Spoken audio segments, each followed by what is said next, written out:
Well, I'd like to believe the fact that I'm here says something about how we feel about it, particularly since President Obama also personally reached out to then President-elect Zuma on Friday to express his congratulations, as well as I think his legitimate expression that he would like for us to work together more collaboratively. So we think there is great promise in this relationship between South Africa and the United States and would like to see it be even stronger.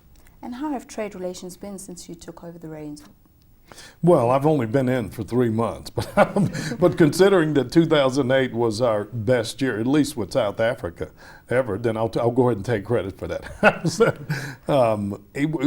South Africa, we believe, is uniquely suited to play a critical role in the strength and the development of the economic vitality of sub-Saharan Africa in particular. And you mentioned our trade with South Africa, for example. Under AGOA, South Africa is far and away the largest beneficiary of that if you take away petroleum.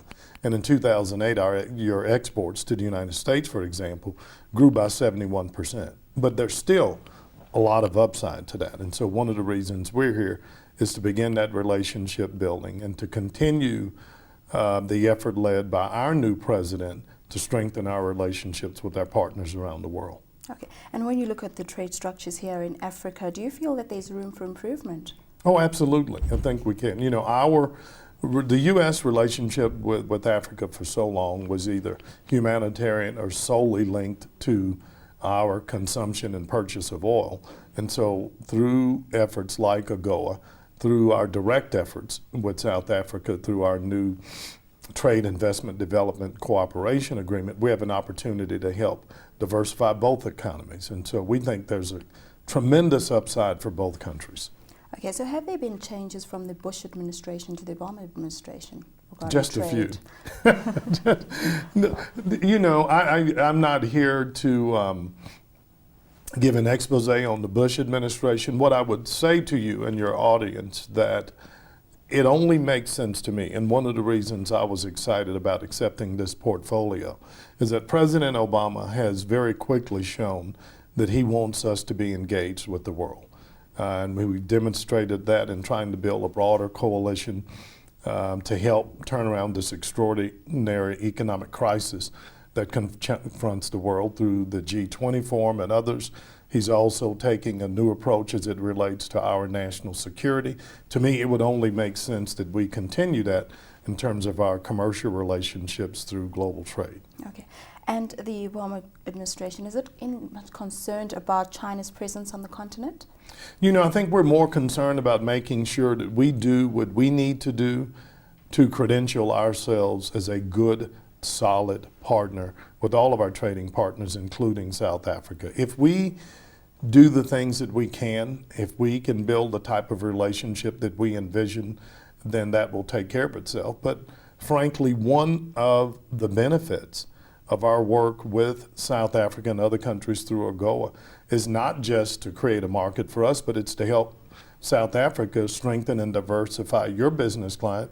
And not only can they market and export to the United States, they can export to China, but they can also become a major exporter within the region. And we think by strengthening our partners, we strengthen America and the overall global trading community.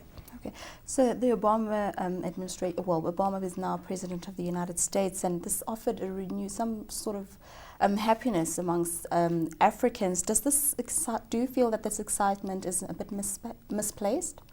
You know, I don't know that that's for me to say. I will tell you as a person of color who is extraordinarily proud of the extraordinary step that our country has made over the last 200 years, at least, I won't say culminating, but at least represented by President Obama's elevation to this particular office. The reception to his presidency around the world, I think, has been extraordinary. At a minimum, I think it gives the United States an opportunity, in some cases, to kind of hit the reset button with some countries in which our relationships had become challenged. And that may be the case with Africa.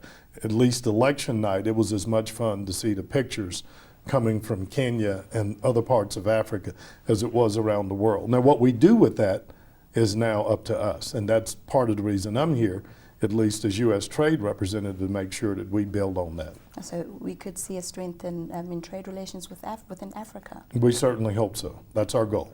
Okay. Just one more question. Well, Africa has been impacted by the current global economic crisis. Despite them having caused it, are there any policies in place in order to prevent aid or trade decreasing in Africa? Well, one of the things that we're concerned about, Masutu, is that first of all, global trade was down almost 16% everywhere last year, which is almost the largest drop that we've had since World War II. President Obama believes, and I believe, that trade can be one element of this overall global economic recovery. But the president has said very firmly that least developed countries should not bear the brunt of this economic downturn. So we are looking to use a number of resources to try to at least help blunt the effect of the global economic downturn on the least developed countries.